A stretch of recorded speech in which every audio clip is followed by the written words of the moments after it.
Bom dia, pessoal! Hoje iremos falar sobre os 12 princípios fundamentais da animação, por Walt Disney. Os 12 princípios fundamentais da animação são 12 conceitos estabelecidos por Walt Disney como essenciais para a criação de um desenho animado. Na escola da Disney, eles normalmente ensinavam os 12 princípios para depois o desenhista ou animador virar como se fosse um animador sênior. São eles: comprimir e esticar, mais famoso como squash e stretch; antecipação ou anticipation; encenação ou staging; animação direta e posição-chave, mesma coisa que straight ahead, action and pose to pose; continuidade e sobreposição de ação, mesma coisa que overlapping action ou follow through; aceleração e desaceleração, que é a mesma coisa que slow in and slow out; movimento em arco ou arcs; ação secundária, secondary actions; temporização, timing; exagero, exaggeration; desenho volumétrico, solid drawing; e apelo, ou appeal. Comprimir e esticar, squash and stretch. Sem dúvida, o conceito mais importante: qualquer figura viva demonstra mudanças considerável na sua forma ao se deslocar durante uma ação. O rosto de um personagem ganha mais vida quando as formas dos olhos, bochechas e lábios mudam de forma, com a utilização do squash and stretch, que é o comprimir e esticar. Ao se usar stretch e squash, é importante sempre manter o volume da forma, como se fosse uma bola de borracha. Então a gente consegue perceber nesse urso o squash, ele amassa a cabeça e o focinho do urso, né, aperta, e o stretch estica, então amassar e esticar. Então, é como se fosse uma bola de borracha. Quando a gente pensa nesse conceito, a gente tenta imaginar que tudo pode ser de borracha. Então, pode ser um personagem, um cenário, um carro, é tudo de borracha. Então, tudo pode ser amassado e esticado como se fosse uma massinha. O ato de mastigar por Les Clark no rato Country Crossing, a cabeça muda de forma totalmente durante a ação. Se a gente perceber, além de ter o giro da cabeça, a orelha dele amassa, como se fosse um bonequinho de borracha, a bochecha amassa também bastante, como se fosse um rato, né, mastigando, e a própria barriga se mexe e amassa, da mesma forma que o rabo e os olhos. Então, quanto mais amassar, esticar, mais o desenho fica cartoon, mais o desenho fica vivo, como se fosse um bichinho na sua frente de verdade, e não algo mecânico. A animação do bafo de onça, feita por Norman Ferguson, em que o personagem pega sua barriga, levanta e solta no chão para depois voltar ao normal. Percebam que, se a gente pensasse no realismo, ele não faria isso. Mas pensando no desenho cartoon, é possível. Então, ele é como se fosse uma bolinha, ele levanta aqui a barriga para cima, como se fosse uma bola de borracha, e solta. Dessa forma, o peso cai rapidamente e volta. Então, a massa fica bem mais interessante. Agora a gente consegue ver o mesmo personagem, só que um pouco exagerado o comprimir e esticar. Esse desenho foi feito pelo Jack Campbell, fez o mesmo gesto com o bafo, agora em 1940, em The Rifter. Esse gesto em si, uma gag, perde um pouco do realismo, mas sempre provoca risos. Então, gag é justamente isso, quando você acha interessante, engraçado, quando tem o exagero no amassar e esticar. Então, aqui a gente percebe que a bolinha ela não fica o tempo todo bolinha. Ele exagera para cima, sobe, depois exagera para baixo, desce como se fosse algo derretendo. O Pluto de Norman Ferguson, em Mickey Elefante, mostrou bem o princípio do squash and stretch aplicado à sua cabeça, dando a força, a ação e a impressão de massa em movimento. Se a gente olhar o desenho aqui estático, a gente acha estranho, acha um pouco exagerado. Mas no momento que a gente vê a animação, a gente percebe que ele fica bem interessante. Tentem olhar agora do lado esquerdo para o lado direito. Você consegue ver a animação em poucos segundos. Antecipação. Quando as pessoas estão assistindo a um desenho, elas não entenderão o que está ocorrendo se não houver uma sequência de ações que levem claramente de uma atividade a outra. As pessoas devem ser preparadas para o próximo movimento e esperá-lo antes que esta ocorra. É como se fosse um sinal, assim, vai acontecer alguma coisa. Deve ocorrer uma antecipação. Como na vida real, poucos movimentos ocorrem sem antecipação. Sem ela, os movimentos não teriam força. Pense num tenista, jogador de beisebol, basquete ou futebol. Todos antecipam o movimento em direção oposta antes de dar a tacada, o chute, etc. Então, se a gente pensar e ver aqui algum exemplo, aqui tem um gênio do Aladim, ele puxa o braço para trás para depois ir para frente. Então, isso é antecipação. Quando a gente tem, por exemplo, alguém que vai tacar um beisebol, vai rebater uma bolinha, ele puxa, por exemplo, o taco para trás para depois jogar para frente, para ter mais força. Então, em vez de ter força 1, ele joga para trás, menos 1, joga para frente, mais 2. Encenação, ou staging. Este princípio está baseado em apresentar uma ação de forma que fique claro, visualmente para o espectador. Uma ação tem bom staging quando a expressão é bem vista, o movimento é claro e visível. Quando você está fazendo staging de uma ação, deve ter cuidado para não usar um ângulo que atrapalhe o que você quer mostrar.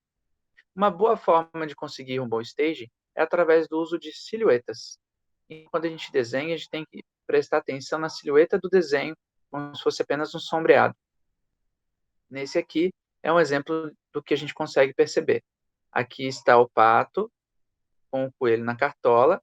Se a gente olhar a silhueta, dá de perceber o pato com o coelho na cartola. Só que se a gente fizesse esse mesmo desenho de frente, não dá de ver na silhueta o que é o pato e o que é o coelho.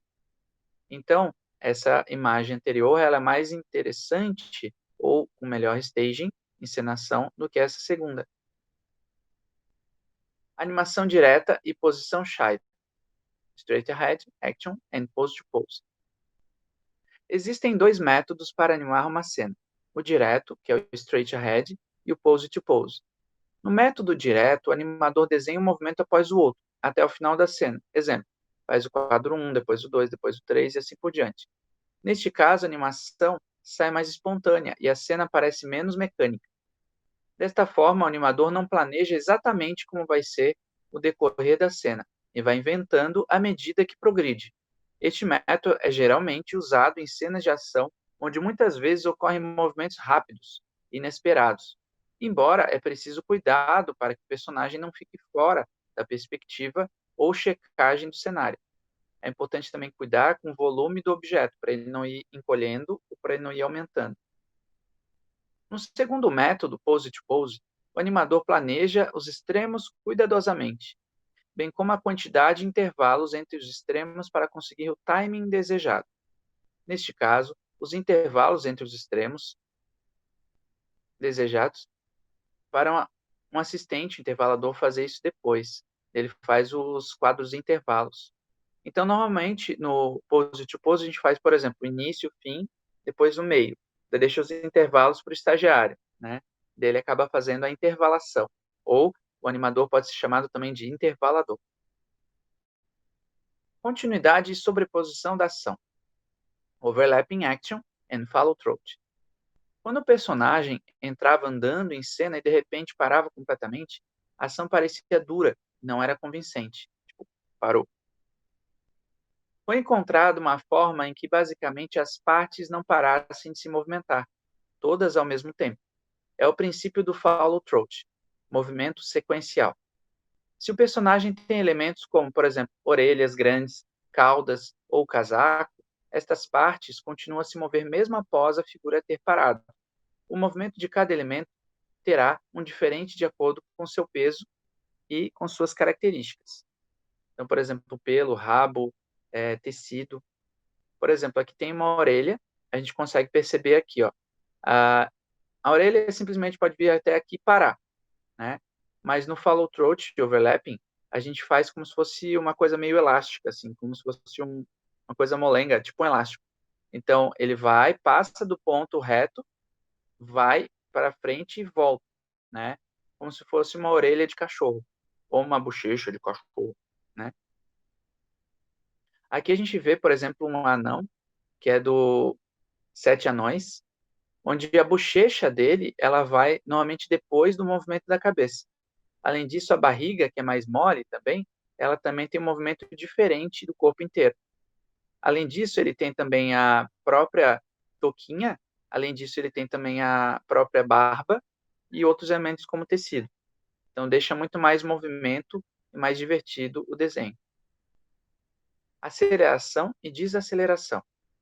Uma vez que o animador desenhava cuidadosamente seus extremos, pensando no tempo decorrente da ação como um todo, precisava indicar ao intervalador como seriam feitos os intervalos. Usava então uma chave de intervalação, esse desenho aqui. Para quem não sabe, esse desenho é o número de quadros e aqui é o tempo que tem, mais ou menos, para cada quadro. Então, se a gente colocar um desenho antes ou depois, vai mudar na aceleração e desaceleração. É importante estudar esse conceito para saber a quantidade de quadros para acelerar e desacelerar. Então, isso é utilizado no desenho manual e também no desenho digital. É a quantidade de quadros por segundo, ou FPS, frames por segundo. Através de indicações na chave, que é esse gráfico aqui, o movimento se desenhava ao longo da animação. Colocando os intervalos perto dos extremos, então aqui, por exemplo, se consegue um resultado interessante, um personagem indo rapidamente de uma pose a outra. Então, quando a gente quer, por exemplo, acelerar ou desacelerar.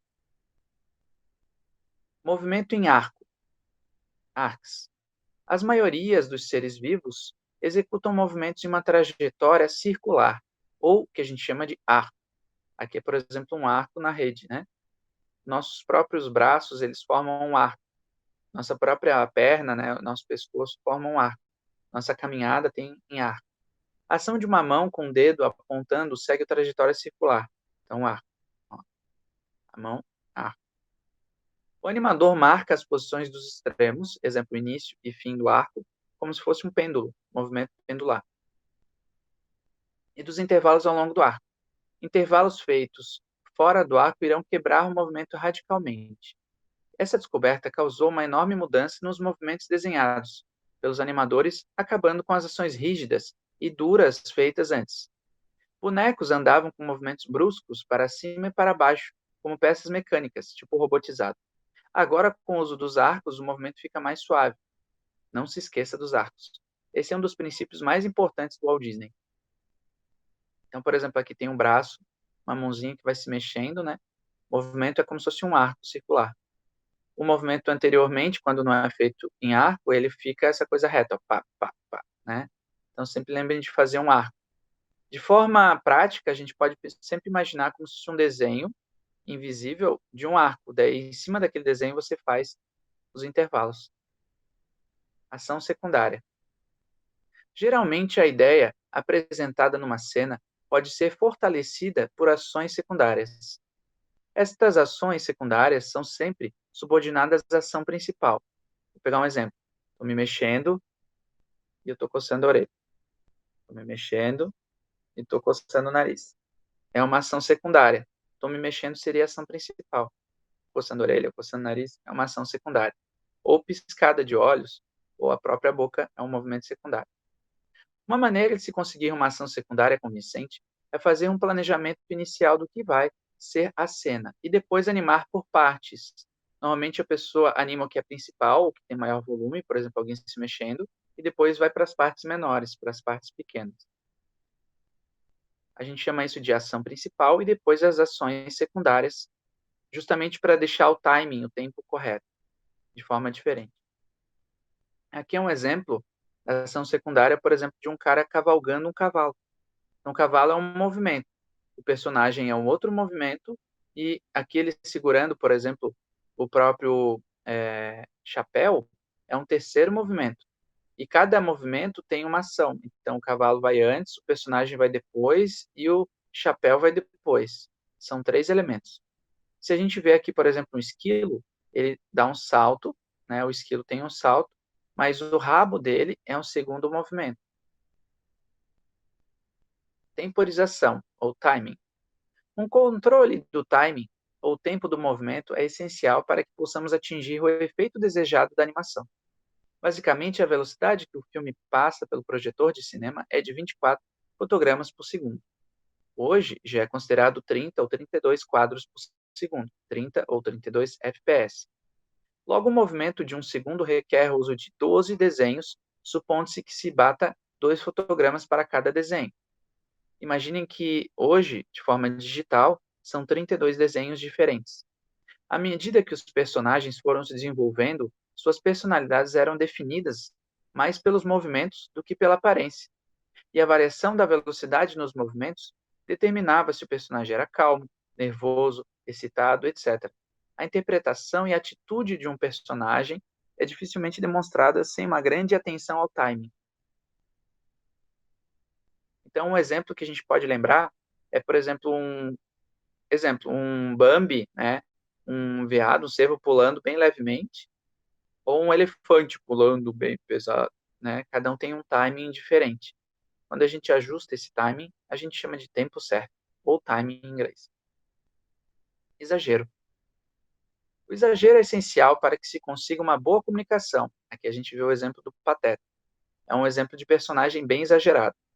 Mesmo nos personagens menos caricatos, o uso do exagero no design, no squash stretch, no follow throat, ações secundárias é fundamental. Quando se fala em exagero em animação, devemos pensar em uma caricatura do real, um exagero da realidade para que se consiga a melhor comunicação visual. Aqui é um exemplo da personagem do Aladdin, a Jasmine. Se a gente olhar o desenho estático, a gente diria que está feio, mas quando está na animação ele fica interessante.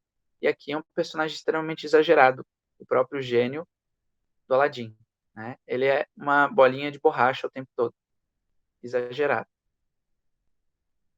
Aqui um outro exemplo, Mickey Mouse, que é o personagem mais caricato da Disney. Desenho volumétrico.